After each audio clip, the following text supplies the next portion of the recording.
여러분, 혹시 젊음의 샘에 대해 들어보셨나요? 젊음의 샘은 전설 속에서 사람들이 한 번 마시면 영원한 젊음을 누릴 수 있다는 마법의 샘물입니다. 물론 실제로는 존재하지 않지만 시놀리틱스는 현대 과학이 젊음의 샘을 현실로 만드는데 한 걸음 더 다가서게 하는 중요한 도구가 될 수 있습니다. 만약에 약 몇 가지를 복용해서 젊은 모습으로 돌아갈 수 있다면 어떠시겠어요? 여러분은 라파마이신 같은 시놀리틱스 약품들이 동물 실험에서 수명을 연장은 물론 노화세포를 제거하고 성인병도 예방할 수 있다는 결과가 나왔던 사실을 알고 계셨나요? 오늘은 이 시롤리틱스에 대해서 알아보겠습니다. 끝까지 시청하시면 어떤 시롤리틱스를 제가 개인적으로 복용하고 있는지도 이야기할 테니 집중해서 끝까지 잘 시청해주세요.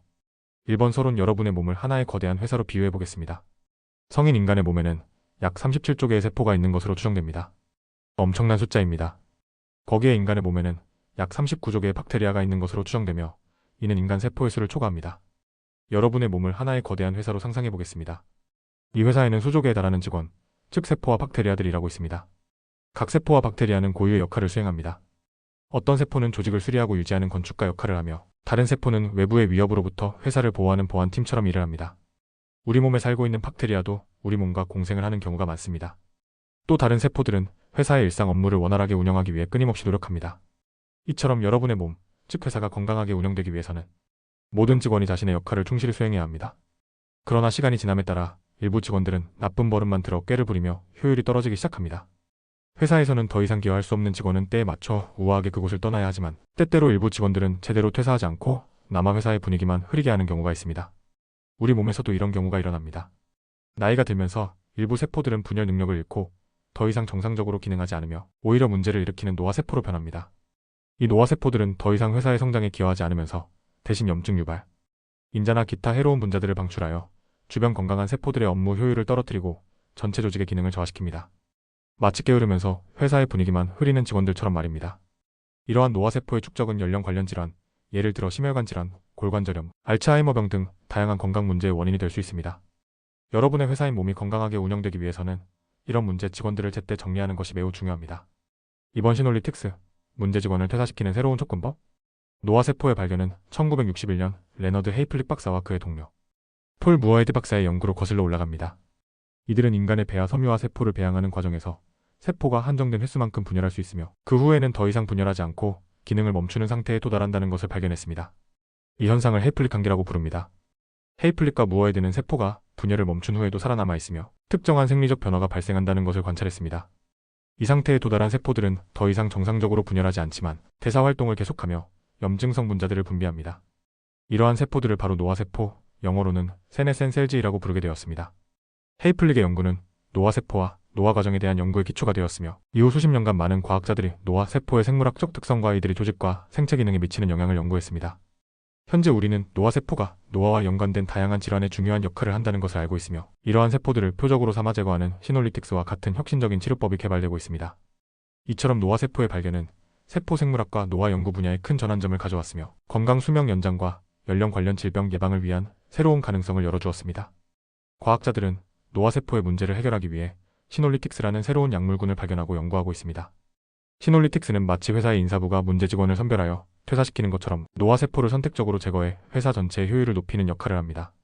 이 약물들은 노화세포를 효과적으로 찾아내어 이 세포들을 제거함으로써 건강한 세포들이 더 잘 기능할 수 있도록 환경을 개선합니다. 3번 대표적인 시놀리틱 약물. 시놀리틱스 연구의 대표적인 예는 메요 클리닉의 DRUSN과 베이커가 이끄는 연구팀에 수행된 연구입니다. 이들은 다사티닙과 퀘르세틴이라는 두 약물을 사용하여 노화된 생쥐에서 노화세포를 효과적으로 제거할 수 있음을 발견했습니다. 다사티닙은 원래 특정 암을 치료하기 위해 개발된 약물입니다. 퀘르세틴은 사과, 양파, 베리 등 다양한 과일과 채소의 풍부한 플라보노이드입니다. 이 두 약물은 노화세포가 생존하는 데 필요한 여러 경로를 차단하여 에포프토시즈라 불리는 프로그래밍된 세포 죽음을 유도합니다. 이 연구 결과에 따르면 D와 Q의 조합으로 치료한 생쥐는 신체 기능이 개선되고 염증이 줄어들며 수명이 연장되었습니다. 또한 이 조합은 골관절염과 동맥경화증 같은 연령 관련 질병의 증상을 완화하는 데에도 효과적임이 확인되었습니다. 4번 다른 시놀리틱 약물 피세틴, 나비토클락스, 라파마이신, 메트포르민. 연구자들은 D와 Q의 조합 외에도 다른 시놀리틱 약제들을 탐구해왔습니다. 피세틴. 피세틴은 딸기, 사과, 양파 등 다양한 과일과 채소에서 발견되는 플라보노이드입니다. 피세틴은 강력한 항산화 및 항염증 효과를 가지고 있으며 노화세포를 제거하는 시놀리틱 효과도 뛰어납니다. 연구에 따르면 피세틴은 노화세포의 축적을 줄이고 생쥐의 수명을 연장하는 데 효과적입니다. 피세틴은 특히 두뇌 건강에 좋은 영향을 미치며 기억력과 인지 기능을 개선하는 데 도움이 됩니다. 이는 알츠하이머병과 같은 퇴행성 신경질환의 예방에도 기여할 수 있다는 연구 결과도 나옵니다. 나비토클락스? 나비토클락스는 원래 폐결병 치료제로 개발된 약물로 노화세포를 선택적으로 제거하는 데에도 효과적입니다. 나비토클락스는 BCL2 단백질군을 표적으로 삼아 세포 생존을 조절합니다. BCL2 단백질은 세포 사멸을 억제하는 역할을 하는데 나비토클락스는 이를 억제하여 노화세포의 세포 사멸을 촉진합니다. 연구에 따르면 나비토클락스는 노화된 지방 정구세포를 제거하는 데 특히 효과적이며 이는 노화 관련 질환의 예방과 치료에 중요한 역할을 할 수 있습니다. 라파마이신. 라파마이신은 원래 면역 억제제로 개발된 약물로 장기 이식 후 면역 반응을 억제하는 데 사용됩니다. 최근 연구에서는 라파마이신이 노화세포의 축적을 방지하고 수명을 연장하는 데 도움이 될 수 있다는 사실이 밝혀졌습니다.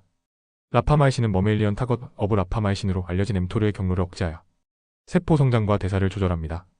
엠토르의 경로는 노화와 관련된 여러 과정에 관여하며 라파마이신은 이를 억제함으로써 노화세포의 축적을 막고 건강 수명을 연장할 수 있습니다. 또한 라파마이신은 자가포식을 촉진하여 세포 내 불필요한 성분을 제거하고 세포 기능을 유지하는 데 도움을 줍니다. 이 연구는 라파마이신이 노화주의 수명을 연장시키는 효과를 보고했으며 이는 혁신적인 노화 관련 연구로 평가받고 있습니다. 메트포르민. 메트포르민은 제2형 당뇨병 치료제로 오래 사용되어 온 약물로 인슐린 감수성을 개선하고 간에서 포도당 생성을 억제하는 역할을 합니다. 최근 연구에서는 메트포르민이 노화세포의 축적을 방지하고 노화 관련 질환의 발생을 줄이는 데 도움이 될 수 있음이 밝혀졌습니다. 메트포르민은 AMPK의 경로를 활성화하여 세포 대사를 조절하고 동시에 엠토르의 경로를 억제하는 이중 효과를 가지고 있습니다. 이러한 작용은 염증을 줄이고 세포 에너지 효율을 개선하여 노화세포 축적을 방지하고 건강 수명을 연장하는 데 기여할 수 있습니다. 5번 노화세포 문제를 일으키지만 꼭 모두가 나쁜 것은 아니다. 회사의 모든 직원이 불량한 것은 아닙니다. 실제로 몇몇 노화세포는 상처 치유나 조직 재생과 같은 중요한 과정을 돕기도 합니다. 마치 회사 내에서 일부 오래 근무하는 직원들이 풍부한 경험과 노하우를 살려 중요한 프로젝트를 해결하는 것처럼요. 때문에 연구자들은 오직 문제를 일으키는 노화세포만을 선택적으로 제거할 수 있는 방법을 찾고자 합니다. 이를 위해 노화세포의 특이적 표지자와 경로에 대한 깊은 이해가 필요합니다. 하나의 돌파구는 노화세포가 분비하는 노화연관분비 표현형으로 불리는 사스프의 발견입니다. 사스프에는 다양한 염증성 사이토카인, 케모카인, 그리고 기타 활성분자들이 포함되어 있는데 이들은 주변 세포에 부정적인 영향을 미쳐 조직 전체의 기능을 방해합니다. 사스프의 표지자를 이용하면 연구자들은 제거해야 할 노화세포를 좀 더 정밀하게 식별할 수 있습니다. 또한 최근의 연구자들은 면역요법을 이용하여 노화세포를 제거하는 방법에도 관심을 기울이고 있습니다. 면역세포들을 특정 노화세포의 표지자에 맞게 재프로그램하면 이들이 자동으로 문제의 노화세포를 제거할 수 있게 됩니다. 이 접근법은 약물을 직접 사용하는 것보다 더 자연스럽고 효율적으로 문제 세포들을 제거할 가능성이 있으며 향후 시놀리틱스와 결합하여 더욱 효과적인 치료법을 개발할 수 있는 여지를 제공합니다. 6번 시놀리틱스의 응용 연령 관련 질환과 암치료? 시놀리틱스의 응용은 단순히 노화와 관련된 질환에 국한되지 않습니다. 예를 들어 화학요법이나 방사선 치료 후에 노화세포가 축적되면 이들의 치료 저항성과 암 재발에 기여할 수 있다는 연구들이 있습니다. 시놀리틱 약물을 사용하면 이러한 노화세포를 제거함으로써 암치료의 효과를 높이고 부작용을 줄일 수 있을 것으로 기대됩니다. 동맥경화증, 골관절염, 심혈관 질환, 알츠하이머와 같은 연령 관련 여러 질환들도 노화세포와 밀접하게 관련되어 있습니다. 시놀리틱스는 이들 질환의 증상 완화와 진행 속도 지연에 도움을 줄 수 있으며 따라서 건강 수명을 연장하는 데도 중요한 역할을 할 가능성을 보여주고 있습니다. 9번 앞으로의 연구와 미래 전망. 현재까지의 연구 결과들은 시놀리틱스 및 관련 약물들이 노화와 연령, 관련 질환의 치료에 혁신적인 가능성을 제공할 수 있음을 시사합니다. 그러나 이러한 혁신적인 치료법이 실제 인체에 적용되기 위해서는 더 많은 기초 및 임상 연구가 필요합니다. 연구자들은 계속해서 노화세포를 정확하게 표적으로 삼을 수 있는 새로운 방법을 개발하고 있으며 면역요법이나 미토콘드리아 기능 개선과 같은 보조적 접근법 또한 중요한 연구 주제로 다루어지고 있습니다. 특히 개인 맞춤형 시놀리틱 치료법이 미래에 개발된다면 각 개인의 세포 노화 상태와 사스프의 프로필에 따라 최적의 약물과 용량, 치료기간이 달라질 것입니다. 이를 통해 부작용을 최소화하면서 건강한 노화를 촉진할 수 있는 맞춤형 치료법이 구현될 것입니다. 현재 여러 임상시험들이 시놀리틱 약물들의 안전성과 효과를 평가하고 있습니다.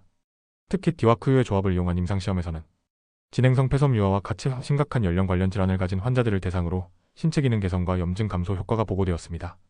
이러한 초기 임상시험 결과들은 시놀리틱스가 임상 환경에서 긍정적인 효과를 보일 수 있음을 시사하며 미래의 치료 옵션으로서 더욱 주목받고 있습니다.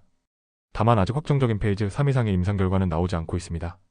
7번 적용. 저는 시놀리틱스를 복용하고 있을까요? 자, 그러면 저는 이 약들을 복용하고 있는지에 대해 이야기해 보겠습니다. 먼저 말씀드리면 제가 이렇게 하고 있다고 절대로 그대로 따라하시면 안 됩니다. 저도 의사의 상담 후 처방전을 받아 이 약들을 복용하고 있으며 그 외에도 먹는 보조제도 있고 그 외에도 신경 쓰는 부분들이 있습니다. 다만 많은 분들이 그러면 저는 어떻게 하고 있는지를 묻기에 이 부분을 설명드리는 것입니다. 저는 이 약들 중 두 가지를 복용하고 있습니다. 초기 연구에서 가장 주목받았던 것은 타사티닙과 케르세틴 콤보 약물이지만 건강한 사람들에게 이를 일상적으로 사용해야 한다는 충분한 증거는 아직 없다고 생각합니다. 피세틴과 나비토클락스도 마찬가지입니다. 레스베라트롤과 같은 많은 약물들이 처음에는 주목받았지만 나중에는 그다지 희망적이지 않다는 것이 밝혀졌습니다. 반면에 라파마이신과 메트포르민은 어느 정도 증거가 있다고 생각합니다. 다시 말하지만 이는 운동, 충분한 수면, 건강한 영양, 그리고 건강한 관계를 기반으로 한 건강한 마음과 같은 기본적인 것들과는 다릅니다. 그래서 저는 라파마이신과 메트포르민의 부작용이 합리적이라고 생각하며 위험 대비 이익 비율이 약물들의 사용을 지지한다고 느낍니다. 특히나 메트포르민은 가격도 저렴하고 당뇨병의 치료약으로 오랜 시간 쓰여왔기에 많은 사람들이 복용하여 많은 의사분들을 포함 많은 분들이 쉽게 알고 접하시는 약이기에 더욱더 손이 간 듯합니다. 이 약들을 어떻게 구하는지에 대해 먼저 이야기해보겠습니다. 저는 실제로 라파마이신을 온라인에서 상대적으로 쉽게 구매할 수 있다는 사실에 놀랐습니다. 구글이나 네이버와 같은 웹사이트에서 이 약물을 검색하면 판매하는 곳을 쉽게 접할 수 있습니다. 그러나 이러한 약물들을 복용하기 전에 반드시 자신의 의사와 상담하고 장단점을 논의하고 의료진들을 통해 구할 것을 강력히 권장합니다. 우리가 논의한 모든 약물들은 잠재적인 부작용이 있을 수 있으며 바이오 해킹의 목표는 균형을 찾는 것입니다. 좋은 것이라도 너무 많이 복용하면 해로울 수 있습니다. 여러분의 생각은 어떠신가요? 댓글로 알려주세요. 부작용과 치료 효과 회피를 고려했을 때 수명 연장을 위한 라파마이신의 가장 일반적인 복용 스케줄은 주 1회 5에서 7회입니다. 이 스케줄은 내약성이 좋으며 드물게 구내염이 생길 수도 있습니다. 이는 간헐적인 복용 스케줄이 매일 복용하는 것보다 부작용이 적다는 가정에 기반합니다. 메트포르민의 경우 제가 관찰한 가장 흔한 부작용은 메스꺼움입니다. 처음에는 적은 용량으로 시작하고 필요에 따라 점차 증량하는 것이 좋습니다. 메트포르민은 일반적으로 큰 부작용이 없지만 저산산증이라는 부작용은 치명적일 수 있습니다. 따라서 신장 문제가 있는 사람들에게는 이 약물의 사용을 주의해야 하며 복용을 시작하기 전에 반드시 주치의와 상담할 것을 강력히 권장합니다. 메트포르민의 경우 첫 달에는 500mg를 주 3회 복용하고 두 번째 달에는 1000mg를 주 3회 복용합니다. 심각한 부작용 없이 잘 견딘다면 목표 용량으로 증량을 고려할 수 있습니다. 라파마이신과 메트포르민은 매일 복용하는 것이 아니라 일주일에 한 번 또는 일주일에 3에서 4일만 복용하는 것은 호르미시스 효과를 노리는 것이기 때문입니다. 이는 다른 시놀리틱스들도 동일합니다. 호르미시스 효과는 전에 다뤘는데 간단히 다시 설명하자면 이 약들은 고용량으로 쓰면 몸에 독이 될 수도 있으나 저용량으로 단기에 써서 노화된 부분들을 없애고 건강한 조직들만 살아남도록 몰아가는 것입니다. 8번 결론. 시놀리틱스는 노화세포를 선택적으로 제거하여 건강한 세포들이 더 잘 기능할 수 있도록 돕는 혁신적인 치료법입니다. 타사티닙과 케르세틴 콤보, 피세틴, 나비토클락스 등 다양한 시놀리틱 약물들이 동물 모델에서 놀라운 효과를 보였으며 초기 임상 시험에서도 긍정적인 결과를 보여주고 있습니다. 라파마이신과 메트포르민은 각각 엠토르와 AMPK 경로를 조절하여 노화세포의 축적을 막고 건강 수명을 연장하는 데 기여할 수 있는 잠재력을 지니고 있습니다. 이러한 약물들은 앞으로의 연구와 임상 시험을 통해 더욱 정교한 치료법으로 발전할 것이며 궁극적으로 우리는 노화와 관련된 다양한 질환을 예방하고 더욱 건강하고 긴 삶을 살 수 있게 될 것입니다. 시놀리틱스와 그 확장된 치료 원리는 노화와 연관된 질병의 근본적인 메커니즘을 저해하여 인류의 건강 수명을 대폭 향상시킬 수 있는 잠재력을 보여줍니다. 우리는 지금도 계속해서 세포 노화의 복잡한 기전을 밝히기 위한 연구를 진행 중이며 그 결과들은 머지않아 의학계와 우리의 삶에 혁신적인 변화를 일으킬 것으로 기대됩니다. 다만 시놀리틱스의 효과를 평가하기 위한 임상시험이 진행 중이지만 일부 연구에서는 제한된 결과를 보여주고 있습니다. 예를 들어 한 임상 연구에서는 시놀리틱스가 꼴 건강에 미치는 영향이 미미하다는 결과를 보였습니다. 이는 시놀리틱스가 특정 조건에서만 효과적일 수 있음을 시사합니다. 즉 노화세포는 다양한 조직과 조건에서 다르게 나타날 수 있고 이는 시놀리틱스가 모든 유형의 노화세포에 대해 동일한 효과를 발휘하지 않을 수 있음을 의미합니다. 따라서 특정 조직이나 조건에 맞춘 맞춤형 시놀리틱 치료가 필요할 수 있습니다. 거기에 일부 연구는 특정 성별이나 연령대에만 초점을 맞추고 있어 모든 인구 집단에 대한 시놀리틱스의 효과를 일반화하기 어렵습니다. 예를 들어 위 연구에서는 여성만을 대상으로 시놀리틱스의 효과를 평가하였으며 남성에 대한 연구가 필요합니다. 또한 현재 시놀리틱스의 장기적인 안전성과 효과에 대한 데이터가 부족합니다. 대부분의 연구는 단기적인 효과를 평가하는 데 중점을 두고 있으며 장기적인 사용에 따른 부작용이나 위험성에 대한 연구가 필요합니다. 노화세포는 다양한 생리적 경로를 통해 생존할 수 있으므로 단일 약물로 모든 노화세포를 제거하는 것은 어려울 수 있습니다. 따라서 여러 시놀리틱 약물을 조합하여 사용하는 복합적인 치료 접근법이 필요할 수 있습니다. 이러한 한계점들을 극복하기 위해서는 더 많은 연구와 임상시험이 필요합니다. 시놀리틱스는 여전히 많은 가능성을 가지고 있지만 그 효과와 안전성을 완전히 이해하기 위해서는 시간이 필요합니다. 자, 오늘은 요즘 의료계에서 많이 이야기하고 있는 시놀리틱스에 대해서 알아봤습니다. 여러분의 생각은 어떠신가요? 댓글로 알려주세요. 혹시 댓글로 질문이 올라온다면 올릴 영상의 주제로 생각해보겠습니다. 이제 미국 의사의 바이오 해킹도 마칠 시간이 되었습니다. 도움이 되셨다면 구독과 좋아요 부탁드리겠습니다. 오늘도 미국 의사의 바이오 해킹을 시청해주셔서 감사합니다. 그럼 다음 시간에 또 뵙겠습니다.